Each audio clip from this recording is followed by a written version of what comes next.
My name is Randy Watson, and I want to thank Paul, everyone here has showed their care, and I think as an American, it's our right to stand up for what we believe in, and I thank you for doing that. Mr. Coleman, you were the only one with the guts to show up, and that means a lot to me, and I know a lot of the people do. What I wanted to say, I don't know that much about what happened to Mr. Reagan's house that day, but I was a Sunday school superintendent at Taylor's Methodist Church on Old Jessup Road. And you're probably not even aware of this, but code enforcement come to them when they were advertising Vacation Bible School. And threatened to write them up if they did not get a permit. So it's obvious they didn't have any problem with the banner on the little porch there.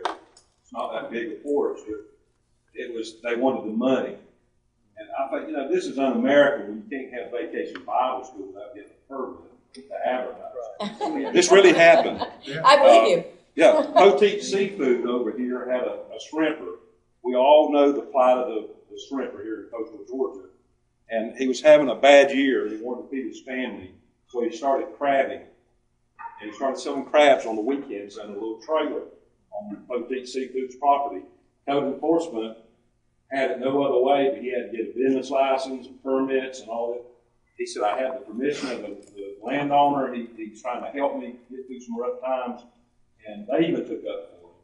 And code enforcement just, by golly, was going to show him he was violating. And that's not what, if code enforcement's representing the people of Glenn County, I don't think that's what we stand for. And you're one of 100 stories right there. I don't know, you're probably not even aware of all these things. And that's why I'm so proud that you came.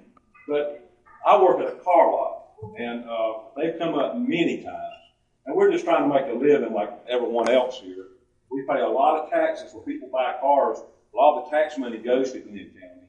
And they were constantly harassing us about the length of our strings on antennas. Car lots have been putting flags on antennas and balloons on antennas since Henry Ford sold the first Model A.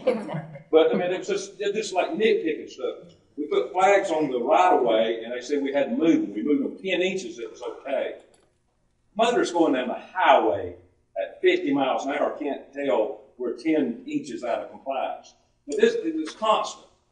Let me ask you a question. Those flags that were on the antennas, was that on your property? It was on our property. What did you learn from tonight? Did they have authority to write you a citation? I learned that they did not have authority. I didn't think they did, but being like most people, we don't want trouble. We took our flags down. We want to get along and be a good neighbor.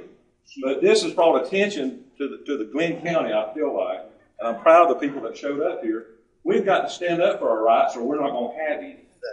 And code enforcement probably at one time was a good thing, but I think they've gotten too big for their britches. Yeah. They're just getting too powerful. And now it's like we have the authority, we'll show you this is our authority, and that's not what any of us stand for. I don't think they really intended to get that way. Sometimes you get so caught up in things, in the emotion, that you don't use the common sense that our grandparents had and our parents had, and looking around here, most of us are 50 or so.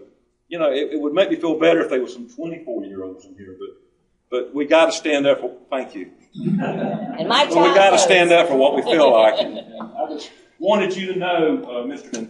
that this is not uncommon what happened to Marty. And when you start attacking churches and business people, I don't think that's for the common good anymore. Thank you. Thank you.